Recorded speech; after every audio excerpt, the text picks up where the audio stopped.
Hi everyone, how are you doing all? I hope you are doing great.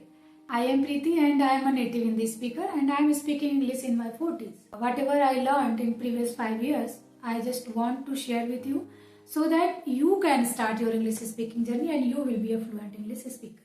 भी आप natural तरीके से English speaking सीखेंगे तो आपको उसे अपने डेली लाइफ का हिस्सा बनाना पड़ेगा। एज ए सब्जेक्ट आप नहीं सीख रहे हैं, अब आप उसको एज ए स्किल सीखेंगे। ये चीज आपको बिल्कुल क्लियर होनी चाहिए कि अब आप उसको एज ए सब्जेक्ट बिल्कुल भी नहीं सीखेंगे।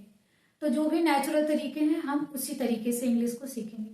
तो नेचुरल तरीके में क्या होता है, तो दो प्राइमरी रिसोर्सेज हैं लैंग्वेज सीखने के, देखना और सुनना।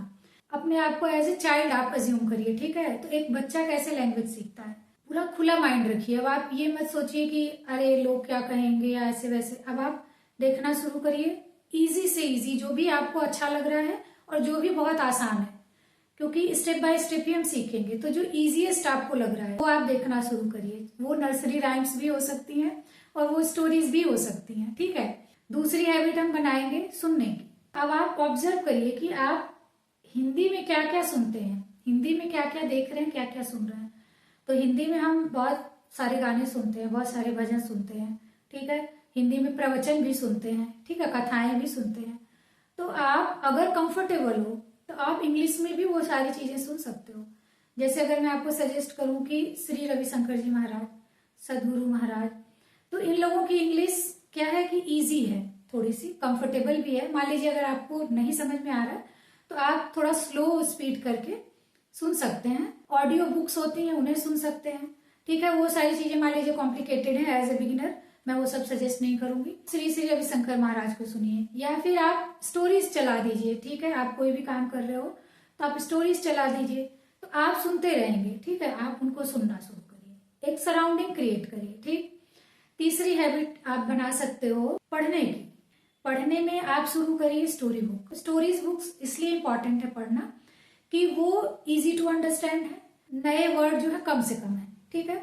तो अगर आप स्टोरीज पढ़ना शुरू करेंगे तो आपके लिए अच्छा रहेगा। आप अपने बच्चों की मॉरल स्टोरीज होती है, अगर वो 5th स्टैंडर्ड से नीचे के बच्चे हैं तो आप वो मॉरल स्टोरीज की बुक्स पढ़ सकते हैं, क्योंकि उससे ऊपर की तो काफी डिफिकल्ट हो जाती है, ठीक है। तो वो बुक्स को आप पढ़िए। सेम बुक को आप 2 बार 3 बार पढ़ सकते हो। आपका लेवल थोड़ा हाई है तो आप थोड़ी हाई लेवल की बुक पढ़ सकते हो, सेल्फ हेल्प बुक्स पढ़ सकते हो।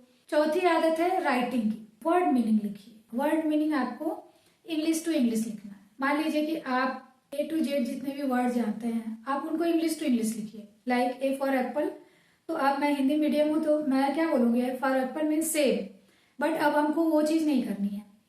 ए for apple and apple means apple is a fruit, you know, red in colour, sweet in taste. So हमें वो पैटर्न को ब्रेक करना है। हमें हिंदी और जो भी मदर टंग हमारी है उसको रिमूव करना है, हमें इंग्लिश टू इंग्लिश आना है। सबसे आखिरी हैबिट आपको बनानी है स्पीकिंग हैबिट। स्पीकिंग की प्रैक्टिस करनी है। तो बिगिनिंग में आपको क्या करना है, आप किसी से भी, मैं ये सजेस्ट नहीं करूंगी कि आप जाके अपने फैमिली मेंबर से, फ्रेंड से बात करिए, ऐसा पॉसिबल नहीं है। आप खुद से प्रैक्टिस करना स्टार्ट करिए, ठीक है।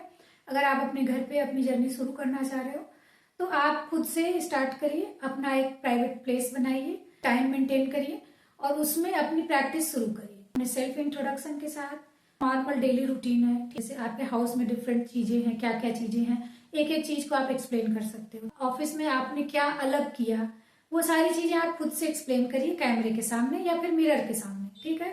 आप अपनी प्रैक्टिस स्टार्ट करिए। इन सारी चीजों को जब आप अपने डेली लाइफ में इंक्लूड करेंगे, ठीक है, 1 by 1 आप शुरू करेंगे, एक समय के बाद आपको रिजल्ट मिलने शुरू होंगे, ठीक है। ये एक दिन में नहीं होगा, क्योंकि ये एक दिन का प्रोसेस नहीं है, ये हमारे माइंड का पूरा एक फंक्शन है, एक पूरा सर्कल है, ठीक है।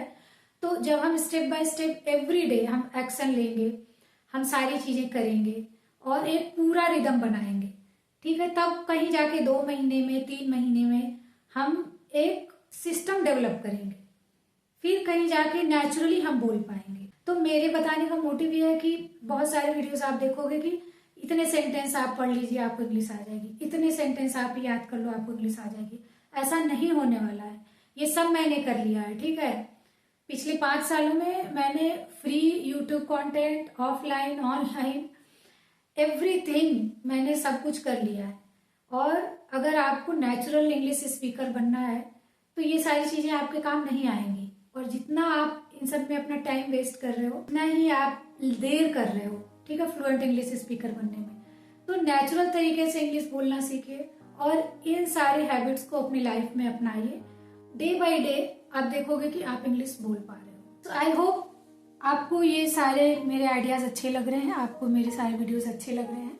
तो अगर आपको मेरे वीडियोस अच्छे लग रहे हैं तो please hit the like button and subscribe my channel, and please comment and share your opinion, what do you think about English speaking. आपको क्या लगता है कि ग्रामर रूल्स सीखने से हम इंग्लिश फ्लुएंट इंग्लिश बोल सकते हैं या नहीं। Now I want to end my video. I am wishing you a lot of love and lot of success.